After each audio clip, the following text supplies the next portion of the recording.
محترم ناظرین، آج کا ہمارا قصہ ڈبل شاہ کے بارے میں ہے۔ انڈیا کا ڈگڑ کر BSc اور B.Ed کیا اور وزیر آباد کے قریب نظام آباد کی گورنمنٹ ہائی اسکول میں سائنس کا استاد بھرتی ہو گیا۔ غربت زیادہ تھی اور خواب اونچے، اور نوکری سے اکتا کیا چھٹی لی اور 2004 میں دبئی چلا گیا اور 6 ماہ دبئی رہا اور 6 ماہ بعد وزیر آباد واپس آ گیا۔ وزیر آباد میں اس نے ایک عجیب کام شروع کیا۔ اس نے ہمسایوں سے رقم مانگی اور یہ رقم 15 دن میں دگنی کر کے واپس کر دی۔ ایک ہمسایہ اس کا پہلا گاہک بنا۔ یہ ہمسایہ جاوید ماربل کے نام سے ماربل کا کاروبار کرتا تھا۔ ہمسایہ نے رقم دی اور ٹھیک 15 دن بعد دگنی رقم واپس لے لی۔ محلے کے 2 لوگ اگلے گاہک بنے۔ یہ بھی 15 دنوں میں دگنی رقم کے مالک ہو گئے۔ یہ 2 گاہک اس کے پاس 15 گاہک لے آئے اور یہ 15 گاہک مہینوں میں 150 گاہک ہو گئے۔ یہ دیکھتے ہی دیکھتے لوگوں کی لائنیں لگ گئی۔ لوگ زیورات بیچتے، گاڑی، دکان، مکان اور زمین فروخت کرتے اور رقم اس کے حوالے کر دیتے۔ وہ یہ رقم دگنی کر کے واپس کر دیتا۔ یہ کاروبار شروع میں صرف نظام آباد تک محدود تھا، لیکن پھر یہ وزیر آباد، سیالکوٹ اور گجرانوالہ تک پھیل گیا اور دیکھتے ہی دیکھتے وہ معمولی اسکول ماسٹر اب ارب پتی بن گیا۔ یہ کاروبار 18 ماہ جاری رہا۔ اس نے 18 مہینوں میں 43,000 لوگوں سے 7 ارب روپے جمع کر لیے۔ کاروبار پھیل گیا تو اس نے اپنے رشتہ داروں کو بھی شامل کر لیا۔ یہ رشتہ دار سنبھیال، سیالکوٹ، گجرات اور گجرانوالہ سے رقم جمع کرتے تھے، 5% اپنے پاس رکھتے تھے اور باقی رقم اسے دیتے تھے۔ وہ شروع میں 15 دنوں میں رقم ڈبل کرتا تھا۔ یہ مدت بعد ازاں 1 مہینہ ہوئی، پھر 2 مہینے اور آخر میں 70 دن ہو گئے۔ یہ سلسلہ چلتا رہا، لیکن پھر اس کے برے دن شروع ہو گئے۔ وہ خفیہ اداروں کی نظر میں آ گیا۔ تحقیقات شروع ہوئی تو پتہ چلا وہ پونجی اسکیم چلا رہا ہے۔ پونجی مالیاتی فراڈ کی ایک قسم ہوتی ہے، جس میں رقم دینے والا گاہکوں کو ان کی اصل رقم سے منافع لوٹاتا رہتا ہے۔ شروع کے گاہکوں کو دگنی رقم مل جاتی ہے، لیکن آخری گاہک سارے سرمایے سے محروم ہو جاتے ہیں۔ مجھے چند برس قبل امریکہ کے صدر ڈونلڈ ٹرمپ کا ایک انٹرویو دیکھنے کا اتفاق ہوا۔ انٹرویو کرنے والے نے ان سے سوال کیا، آپ کو اگر اپنی عملی زندگی دوبارہ شروع کرنی پڑی تو آپ کون سا کاروبار کریں گے؟ ڈونلڈ ٹرمپ نے جواب دیا، میں نیٹ ورکنگ کا کاروبار کروں گا۔ میرے لیے یہ کاروبار نیا تھا۔ میں نے تحقیق کی، پتہ چلا نیٹ ورکنگ بھی پونجی اسکیم جیسا کاروبار ہے۔ اس کاروبار میں بھی گاہک کو رقم دگنی کرنے کا لالچ دے کر سرمایہ اکٹھا کیا جاتا ہے۔ یہ سرمایہ بعد ازاں میگا پروجیکٹ میں لگا دیا جاتا ہے اور ان میگا پروجیکٹ کا منافع گاہکوں میں تقسیم کر دیا جاتا ہے۔ نیٹ ورکنگ نسبتاً اچھی پونجی ہوتی ہے، لیکن دونوں میں شروع کے گاہک فائدے اور آخری نقصان میں رہتے ہیں۔ یہ شخص بھی اپنے گاہکوں کے ساتھ پونجی کر رہا تھا۔ یہ لوگوں کو لالچ دے کر لوٹ رہا تھا۔ خفیہ اداروں نے اس کے گرد گھیرا تنگ کر دیا۔ اس دوران ڈیلی نیشن میں اس کے خلاف خبر شائع ہو گئی۔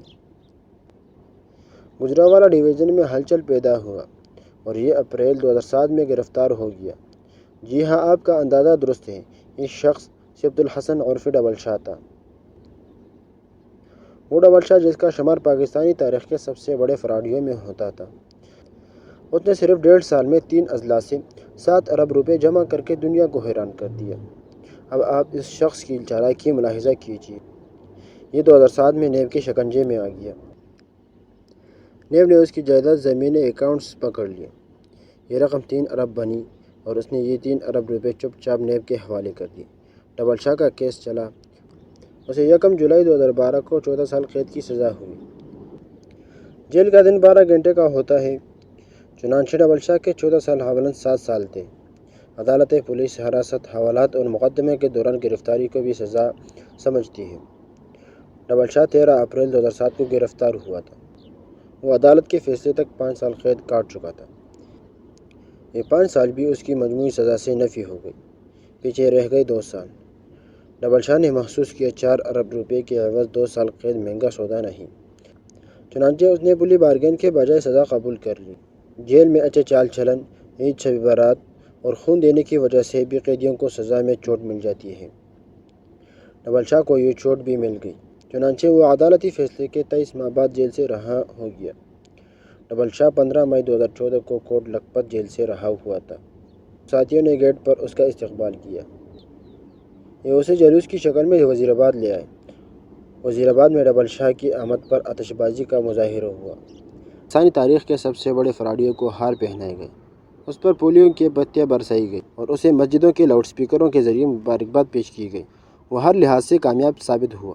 وہ اسکول ٹیچر تھا، وہ معاشرے کا تیسرے درجے کا شہری تھا۔ اس نے فراڈ شروع کیا اور 18 ماہ بعد 7 ارب روپے کا مالک بن گیا۔ نیب نے اسے گرفتار کر لیا، وہ گرفتار ہو گیا۔ نیب ایڑی چوٹی کا زور لگانے کے باوجود اس سے 4 ارب روپے نہیں نکلوا سکا۔ سزا ہوئی اور وہ بڑے آرام سے سزا بھگت کر باہر آ گیا۔ اس نے قید کے دن بھی جیل کے اسپتال اور سیکنڈ کلاس میں گزارے۔ اسے جیل میں تمام سہولتیں حاصل تھیں، چنانچہ وہ جب رہا ہوا تو وہ مکمل طور پر کلیئر تھا۔ اس نے اب کسی کو کچھ ادا کرنا نہیں تھا اور نہ ہی پولیس اور نیب اسے تنگ کر سکتی تھی۔ یہ 4 ارب روپے اب اس کے تھے۔ یہ ان کا بلا شرکت غیر مالک تھا اور ایک سابق اسکول ٹیچر کے لیے 4 ارب روپے کی رقم قارون کے خزانے سے کم نہیں تھی۔ وہ وزیر آباد سے لاہور شفٹ ہوا اور دنیا بھر کی سہولیات کے ساتھ شاندار زندگی گزارنے لگا۔ لیکن اب آپ اللہ کا نظام بھی ملاحظہ کیجیے۔ سیف الحسن شاہ عرف ڈبل شاہ کو رہا کے 16 ماہ بعد اکتوبر 2015 میں لاہور میں ہارٹ اٹیک ہوا۔ یہ پنجاب انسٹیٹیوٹ آف کارڈیالوجی لے جایا گیا۔ اس کی طبیعت تھوڑی سی بحال ہوئی۔ یہ گھر آیا لیکن پھر یہ 30 اکتوبر 2015 کو انتقال کر گیا۔ یہ 4 ارب روپے کا مالک ہونے کے باوجود دنیا سے چپ چاپ رخصت ہو گیا۔ ڈبل شاہ کی ساری بے نامی جائیداد، خفیہ اکاؤنٹس، کیش رقم، فیکٹریاں اور پلازے دنیا میں رہ گئے۔ وہ خالی ہاتھ اگلے جہاں پر چلا گیا۔